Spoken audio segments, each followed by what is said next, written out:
Hi, my name is Cindy Lang, and this is our last language journal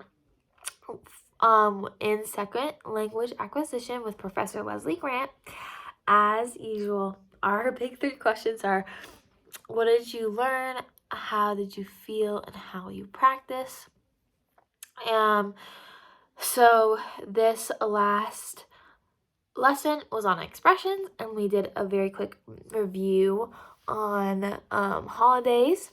And within the expressions, we just went over a lot of the basic emotions. And then this was also a class that I was unable to attend, so I reviewed the old PowerPoint.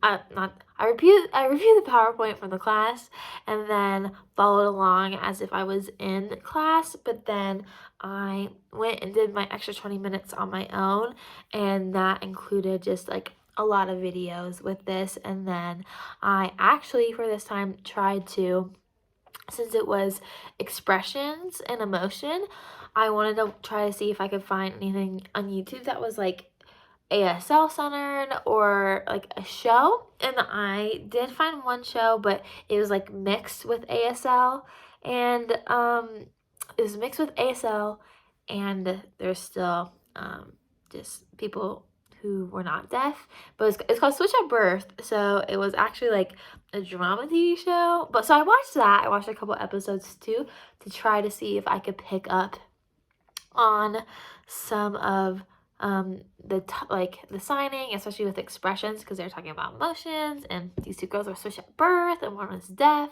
and one is not. And yeah, so I followed along on that, and I really was happy that was a possible resource for me to find, and that there are TV shows available like that to me, and especially like, oh, that aligns well with emotions. So I was super pumped for that, and just trying something new with ASL and see what I could pick up and what I can't. Because I feel like with Spanish, when I was learning Spanish, I was in an area with a lot of native speakers. I grew up in an area with a lot of native speakers, so when I'd be walking around, I could hear a lot of people, and I try to pick up, not to eavesdrop, but try to see if I could understand certain parts of it and translate it in my head. And so this was like kind of the same idea. How did I feel? I felt, again, it's a lot more comfortable when it's not someone's directing me and in person. So that stress wasn't there, but I was and being able to take it at my own space, being able to take it at my own pace is always a very safe, comfortable feeling.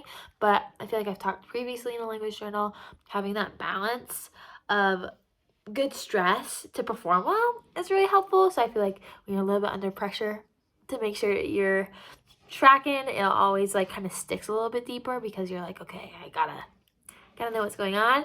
But with this, it was just like, okay, I need to go over this way more than I think I normally would, because it is on me. And then, but watching the TV was super beneficial and like super fun to try to dissect what was going on. So I felt very safe and comfortable and all that good stuff, like not nervous as normal when attempting to be in a new language, work with a new language. And then I have the worst hiccups.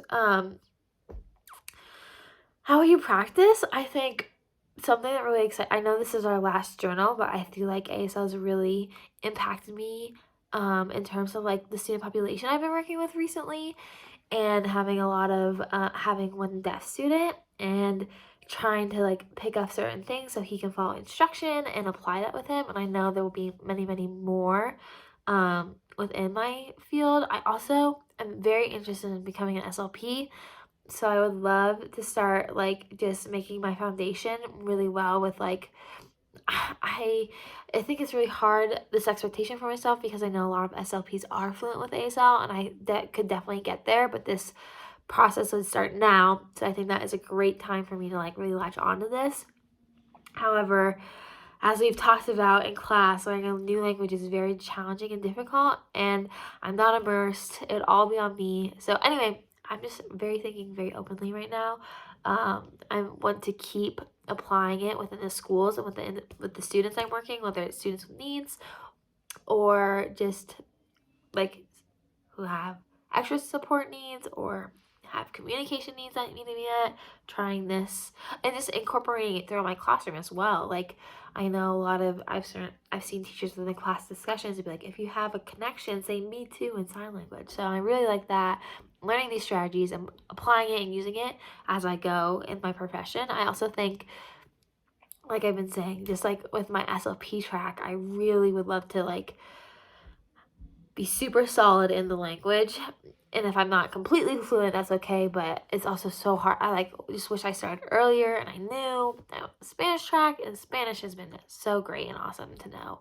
Not fully, not at all, I'm not fluent, but I just am like, oh, well, hindsight is always 2020. Never knew I was interested in the SLP track. So that is my last language journal. And thank you, Professor Grant, for everything you've done and helped support me and this letting me convey my learning in this way. I think that's so awesome, and like it's been super beneficial to me to reflect on my learning like this. And yeah, you are just awesome, and I love your class. And I know this last month is like, first I had that knee surgery, and now I like this last 2 months have been absolutely crazy with trying to figure out student teaching and scheduling. So anyway, you're just awesome, and I really appreciate you being able to like allow us to approach our learning and how we want and work with us. Anyway, okay, I'm done.